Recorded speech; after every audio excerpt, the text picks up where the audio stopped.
श्री राम जय जय राम। श्री राम जय जय राम।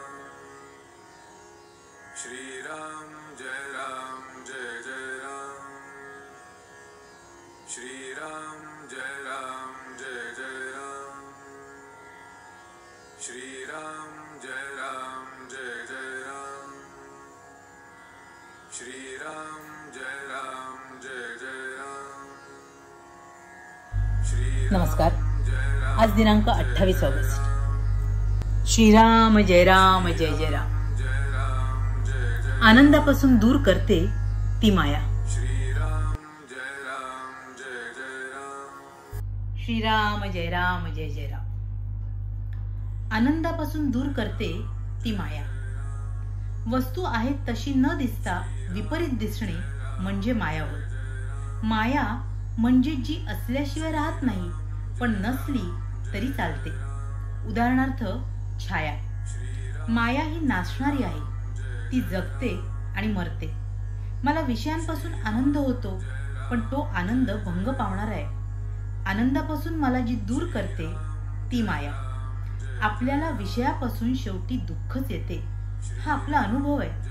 माया आपल्याला विषयात लोटते, विषयांचे आमिष दाखवून चटकन निघून जाते। आहे त्या परिस्थितीत चैन पडू न देणे हेच तर मुळी मायेचे लक्षण आहे। पैसा हे मायेचे अस्त्र आहे। मायेचे थोडक्यात वर्णन करायचे म्हणजे भगवंतापासून मला जी दूर करते ती माया। भगवंताची शक्ती जेव्हा त्याच्याच आड येते तेव्हा आपल्याला ती माया बनते, आणि तिचे कौतुक जेव्हा आपल्याला वाटते तेव्हा ती त्याची लीला बनते। एक भगवंत माझा आणि मी भगवंताचा असे म्हटले म्हणजे मायेचे निरसन झाले। मायेचा अनर्थ माहीत असूनही तो आपण पत्करतो, याला काय करावे। जगाचा प्रवाह हा भगवंताच्या उलट आहे, आपण त्याला बळी पडू नये। जो प्रवाहाबरोबर जाऊ लागला तो खडकावर आपटेल, भोवऱ्यात सापडेल आणि कुठे वाहत जाईल याचा पत्ताही लागणार नाही। आपण प्रवाहात पडावे, पण प्रवाह पतित होऊ नये। आपण प्रवाहाच्या उलट पोहत जावे, यालाच अनुसंधान टिकविणे असे म्हणतात। भूताची बाधा ज्या माणसाला आहे त्याला जसे ते जवळ आहे असे सारखे वाटते, तसे आपल्याला भगवंताच्या बाबतीत झाले पाहिजे। परंतु बाधा ही भीतीने होते, त्याच्या उलट भगवंत हा आधार म्हणून आपल्या जवळ आहे असे वाटले पाहिजे। मनात वाईट विचार येतात, पण त्यांच्या मागे आपण जाऊ नये, मग वाईट संकल्प विकल्प येणार नाहीत। सर्वांना मी माझे असे म्हणतो, मात्र भगवंताला मी माझा असे म्हणत नाही। याला कारण म्हणजे माया। वकील हा लोकांचे भांडण माझे म्हणून भांडतो, पण त्याच्या परिणामाचे सुखदुःख मानित नाही। त्याचप्रमाणे प्रपंच माझा म्हणून करावा, पण त्यामधल्या सुखदुःखाचे धनी आपण न व्हावे। खटल्याचा निकाल कसाही झाला तरी वकिलाला फी तेवढीच मिळते। तसेच प्रपंचात प्रारब्धाने ठरलेलेच भोग आपल्याला येत असतात। आपले कर्तव्य म्हणून वकील जसा भांडतो, त्याप्रमाणे कर्तव्य म्हणूनच आपण प्रामाणिकपणे प्रपंच करावा।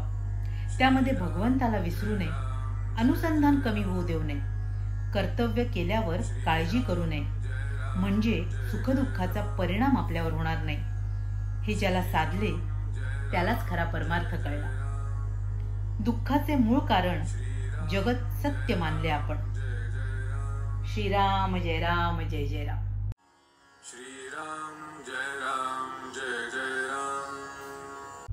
महाराज इथे आपल्याला मायेविषयी सांगतायत। माया म्हणजे काय तर जी गोष्ट जी वस्तू जशी आहे त्याच्या अगदी उलट दिसणं म्हणजे माया। आणि माया खरं तर नाशवंत आहे, ती आज आहे आणि उद्या लगेच कधी निघून जाईल याचा थांगपत्ताही आपल्याला लागत नाही। मुळात माया करते काय तर ती आपल्याला प्रपंचातल्या विषयात अडकवून ठेवते, गुंतवून ठेवते। आणि या प्रपंचात खरं तर सगळंच नाशवंत आहे। या विषयांपासून आपल्याला खरंच सुख कधीच मिळू शकत नाही, आनंद मिळू शकत नाही, हे माहीत असूनही आपण या विषय वासनांमध्ये गुंततो, आणि हीच माया होय। आणि ही माया आपल्याला कधीही पूर्ण समाधानाचा अनुभव देऊ शकत नाही। आणि अशावेळी काय करावं? तर अशावेळी एक भगवंत फक्त माझा आणि मी भगवंताचा हा भाव, ही वृत्ती कायम ठेवावी.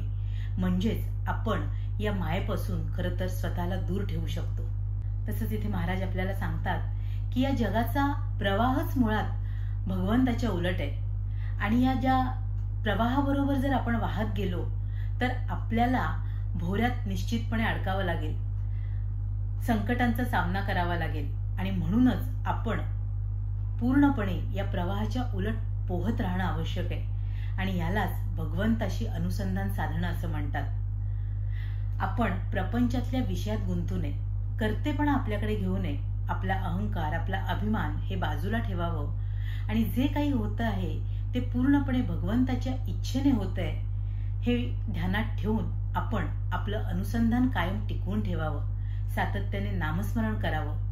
प्रपंच अतिशय नीटनेटकेपणाने आणि कर्तव्य बुद्धीने करावा, पण विषयात अडकून राहू नये. आणि असं केल्याने त्याची सुखदुःख आपल्याला बाधणार नाहीत आणि मग आपल्याला पूर्ण आनंद आणि समाधान आपल्या आयुष्यात लाभू शकेल आणि खरा परमार्थ अशाने साधू शकेल. असा हा परमार्थ साधणं आपल्या गुरुकृपेने आपल्या साऱ्यांनाच लाभो, हीच त्या गुरुचरणी प्रार्थना. तुम्हा साऱ्यांसाठीच खूप सारी गुरु ब्लेसिंग्स. श्रीराम जय राम जय जय राम. श्री स्वामी समर्थ. जय गुरुदेव. श्रीराम जय राम जय जय राम. श्रीराम जय राम जय जय राम. श्रीराम